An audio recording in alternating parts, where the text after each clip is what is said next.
DGA, or dissolved gas analysis of transformer oil, is analogous to the blood test of the human body. You extract a sample of blood from the human body while still in the conscious state, send the blood sample to a lab for analysis, and from the blood analysis results, you can infer if there are problems with the heart, liver, kidney, etc. In a similar manner, the transformer oil can be extracted from an energized unit with no power disruption, sent to a lab for analysis, and then we can determine if there are problems in the transformer. Fast forward to the present, it is now possible to do on-site DGA. It is like having the doctor, nurse, and equipment come to your home for the blood test and have the results on the spot. The traditional method of sending the transformer oil to a lab will require several days to know the results. The on-site DGA set uses the same gas chromatography techniques that is used in all labs around the world. This slide shows the 9 gases that are detected in DGA. 6 of these gases are flammable. They are hydrogen, methane, ethane, ethylene, acetylene, and carbon monoxide. The presence of hydrogen will indicate partial discharge. The presence of acetylene will indicate arcing faults. The presence of ethane, methane, and ethylene will indicate thermal faults. The presence of carbon dioxide and carbon monoxide will indicate problems with the paper insulation of the windings. Large variation of oxygen and nitrogen between samples will indicate contact of the oil with the outside air.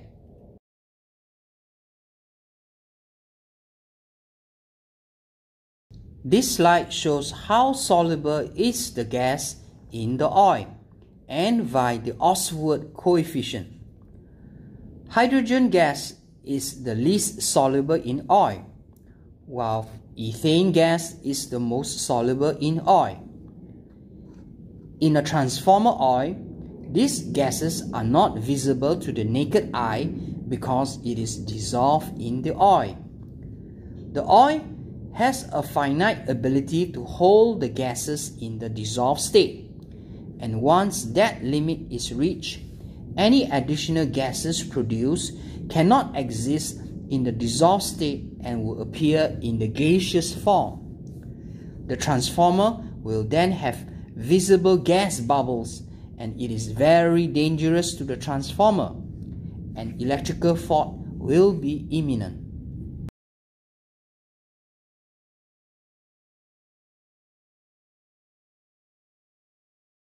A basic understanding of organic chemistry is required. The molecular structure of the 5 fault gases is shown here. The carbon atom must obey the rule of 4 molecular bonds to another atom. At all times, all carbon atoms must have 4 bonds. The hydrogen atom must obey the rule of 1 molecular bond to another atom. Observe that there is no violation of this rule in the molecular structure of the 5 gases. Let us analyze the molecular structure of acetylene gas, C2H2. The 2 carbon atoms are linked together via 3 bonds. It is like 2 persons tied together with 3 chains. It will be harder to separate these 2 persons. In the same analogy, more energy is required to break the bonds between the 2 carbon atoms of acetylene gas. It also means that higher temperature is required to produce acetylene gas from the oil. The presence of acetylene gas will indicate a more serious problem than the presence of hydrogen, which has only 1 bond between the hydrogen atom.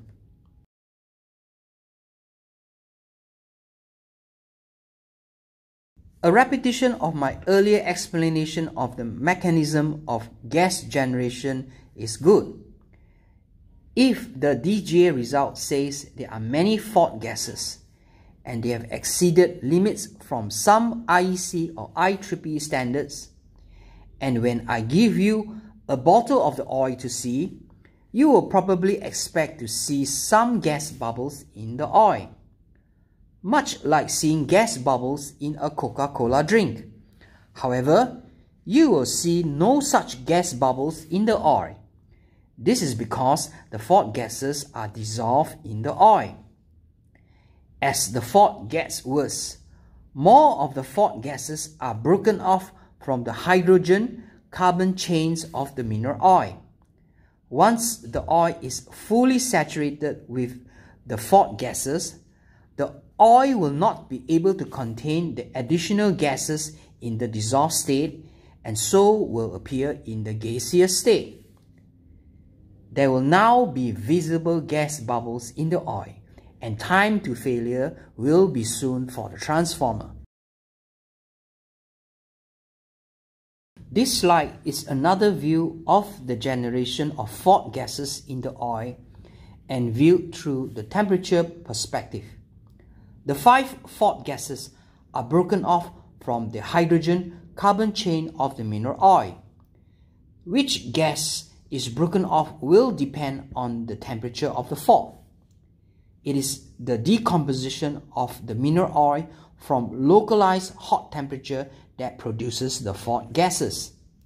This process is easy to understand, and hence the reason for the accuracy of DGA analysis to detect problems in transformers. The 5 fault gases have a characteristic shape. Hydrogen gas has a bathtub shape and will be produced at lower fault temperature. Ethane, methane, and ethylene gas has a curved shape with a clear peak. From the fault temperature of each peak, you can infer that the severity of the fault is higher with the detection of ethylene, followed by methane and ethane gas. The acetylene gas only shows up at much higher fault temperature and will be produced in larger quantity as the fault temperature increases. In addition, there is a magnitude relationship between all the fault gases at every fault temperature. This points to the use of gas ratio analysis to give additional information about the fault. This slide shows the guideline from a IEEE standard for the ppm limit for each fault gas. The gas limit is based on the 95th percentile. This means that if the objective is to identify 5% of the transformer population as abnormal, then the measured ppm values must exceed the ppm values in the table. The table takes into consideration the age and oxygen to nitrogen ratio.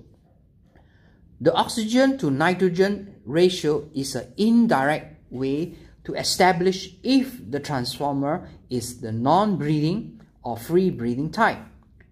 Any large variation in oxygen to nitrogen ratio between samples will indicate contact of the oil with the outside air. Such a situation will lead to the contamination of the oil with moisture from the outside air. This slide shows the DGA analysis using rate of increase of the individual gases in ppm per year. A straight line best fit is plotted for at least 3 data points and up to a maximum of 6 data points. These data points must be within a time window of 4 to 24 months. The use of software tools for the straight line best fit is required. The gradient of the straight line is then compared with the ppm per year values of the table. And if the gradient value exceeds the value in the table, further investigation is required. This slide shows three gas ratio analysis method whose purpose is to identify the type of faults. Gas ratio analysis must only be used only when any one of the measured gases exceed the ppm limits from some IEC or IEEE standards. The first method uses two gas ratio analysis, as in IEC 599. Any two fault gases from hydrogen, methane, ethane, ethylene, and acetylene are selected. Three of such ratios are then used to form the X, Y, and Z axis of a box. The DGA results will then occupy a point in the box space and with an associated fault code. The second method uses three fault gases from the same pool of fault gases. The three gases will form the three sides of a triangle. The DGA result will then occupy a spot inside the triangle and with an associated fault code. This method is called Duval triangle. The third method uses all five fault gases from the same pool of gases. These five gases will form the side of a pentagon. The DGA results will then occupy a spot within the pentagon and with an associated fault code. This method is called Duval pentagon. This slide shows the two gas ratio analysis of IEC 599. The x-axis is the ratio of ethylene to ethane. The y-axis is the ratio of methane to hydrogen. The z-axis is the ratio of acetylene to ethylene. Inside the three-dimensional space are the various fault codes of PD, D1, D2, T1, T2, and T3. Of these faults, D2 and T3 are more serious. A reminder that gas ratio analysis must only be used when any one ppm level of the measured gases has exceeded limits. One disadvantage of this method is the possibility of no fault conclusion. This will happen when the fault is of multiple origin and not single origin. All gas ratio methods are empirical in nature and based on faults that are of single origin. This slide shows gas ratio analysis using three gases, as in the method of Duval triangles. In the beginning, there was just triangle 1, which uses three gases out of the five fault gases. The gases were methane, ethylene, and acetylene. Triangle 1 provided basic information about the types of fault. Much later, it was realized that the use of the other two gases, hydrogen and ethane, will provide additional information on the fault type, hence the appearance of triangle 4 and 5. This slide shows the full details of Duval triangle 1. The various fault codes of PD, D1, D2, T1, T2, and T3 are identical to that in IEC 599. The disadvantage of no fault conclusion in IEC 599 does not exist in Duval triangle 1. The algorithm for the use of triangle 4 and triangle 5 are listed in the slides. Hence, there are three possible cases. Case 1, where triangle 1 provides the basic information and supplemented with additional information from triangle 4. Case 2 is triangle 1 and supplemented by triangle 5. Case 3 is triangle 1 and supplemented by triangle 4 and triangle 5.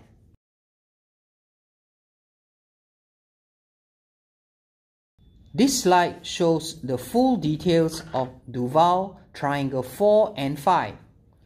The additional information includes stray gassing, overheating, and carbonization of the paper insulation. When the additional information is ND, it just means there is no additional information to be added to the basic information of triangle 1. This slide shows the use of all 5 fault gases for gas ratio analysis using the method of Duval pentagon. The 5 fault gases forms the sides of the pentagon.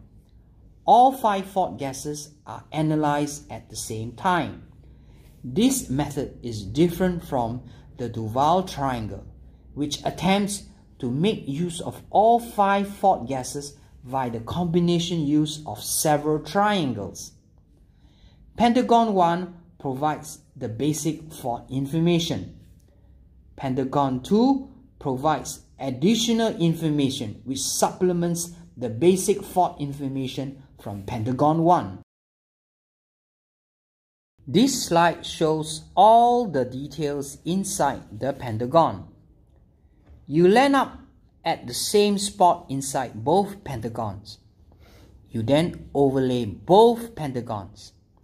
The basic fault information from Pentagon 1 will be supplemented by additional information from Pentagon 2.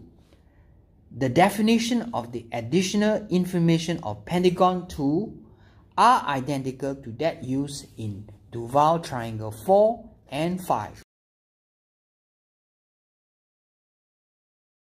This slide shows the use of a software for gas ratio analysis using Duval triangle.